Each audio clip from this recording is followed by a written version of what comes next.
Caren. Welcome to our Texas farmstead. On today's video, I want to invite you to come see our home dairy. Let's go in and take a look. It's around the 1st of May and we are just about finished with our spring calving, so it's time to get our dairy room all set up for the season. So I wanted to show you our home dairy and show you our milking parlor, because it's just really, we love it. It's really perfect for individuals and people that just have a few cows.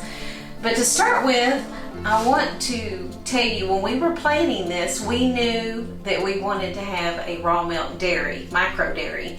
So we did contact the state of Texas and we found out the requirements and guidelines for a grade A raw milk dairy in the state of Texas.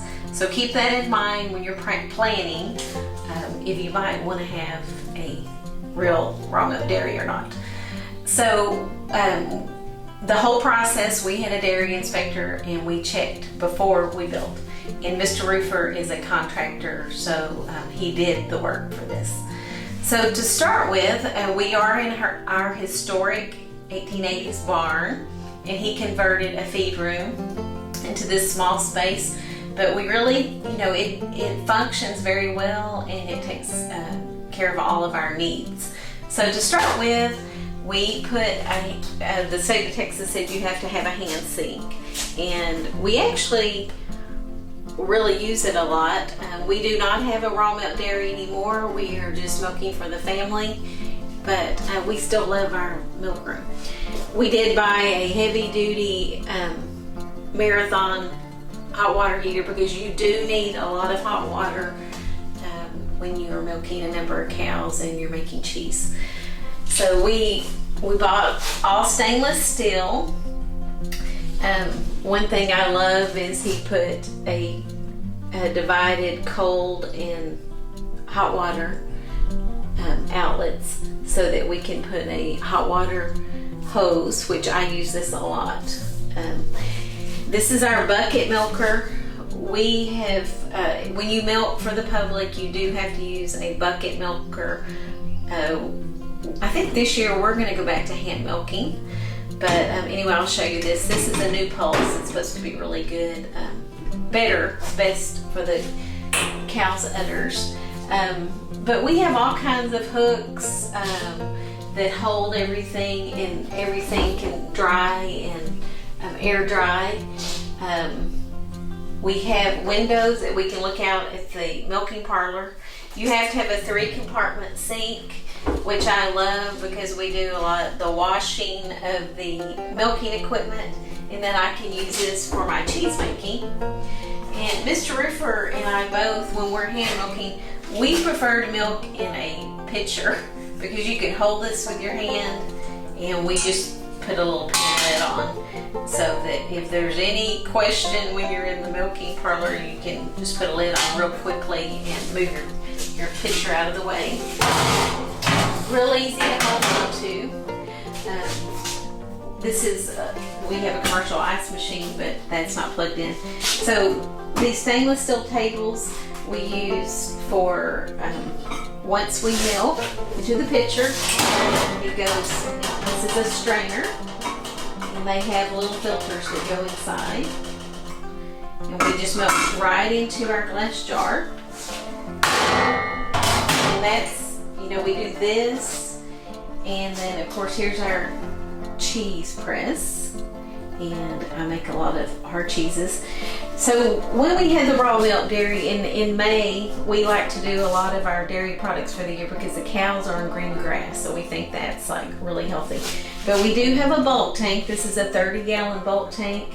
It keeps the milk right above freezing, and it's got an agitator in it. The milk goes right in here in the top. There's our agitator.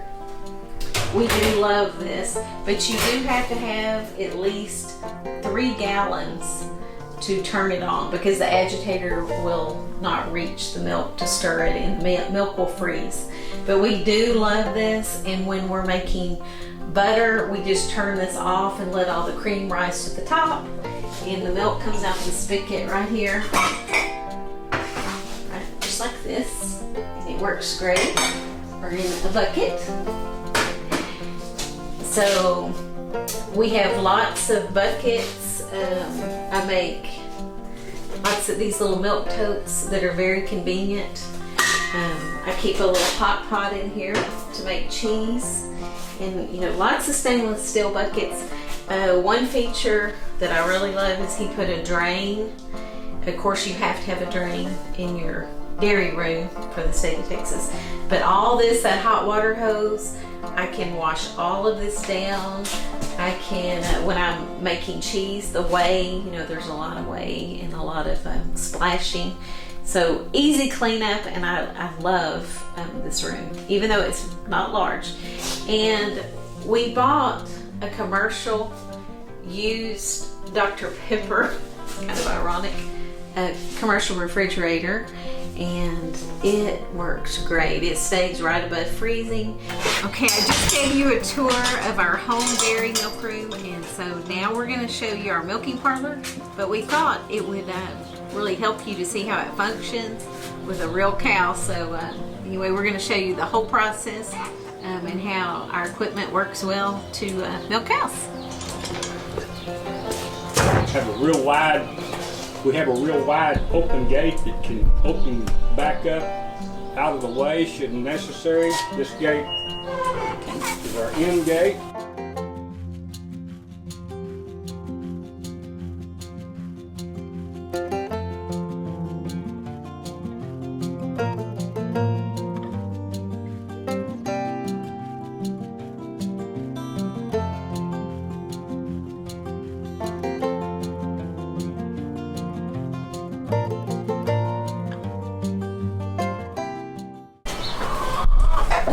So when Mr. Roofer built this, it was to State of Texas raw milk dairy guidelines.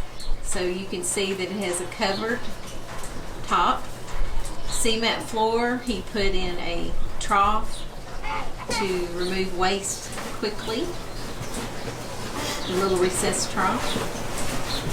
And you roughed, the cement is very rough, right? So that, but it's, you still have to have the mats. They're very important. You have to have the mats because they will fall and get hurt, and you want to be as careful, right? Right. So, okay, so Mr. Roofer is got Belinda in her head gate. She's safer that way. You're safer that way, and she's trained to come in and eat. So he's putting on gloves. We are very natural with everything we do, but we think it is important to wear gloves when milking your cow.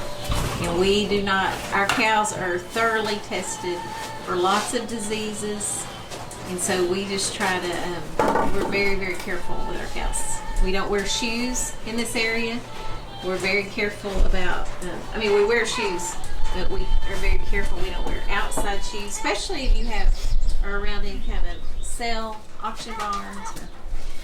Okay, so Belinda had a baby what day, Mr. Roofer? Tuesday. Tuesday. Today is Sunday. Okay, so see the gate that's on the cow's left side? He can put that against her, and then she won't try to, kind of move over to the left. She'll just stay right in the middle, right there. He has a little milking stool, and that makes milking very convenient. This little area between the two stanchions, we have two stanchions. That is where, if we're going to use a milk at Bucker, that is where it sits. You see the air line right there?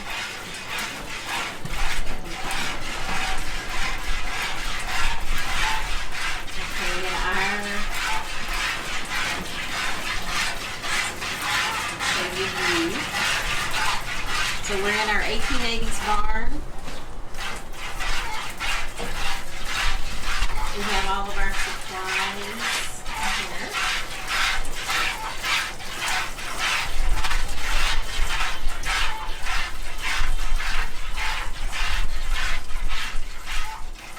Okay, he's going to let Belinda out of her stanchion, but she's not used to this gate being open, so I'm going to kind of hold it right here. Okay, we want her to exit and goes out the back door so she doesn't have to spin all the way around. Okay, just like we said, that this trough for the waste. She had a little accident, so Mr. Roofer will show you what and how why it's really handy to have a hot water spigot. She wants her baby. You're getting your baby. Wait just a minute. We let our cows run with our cows. So.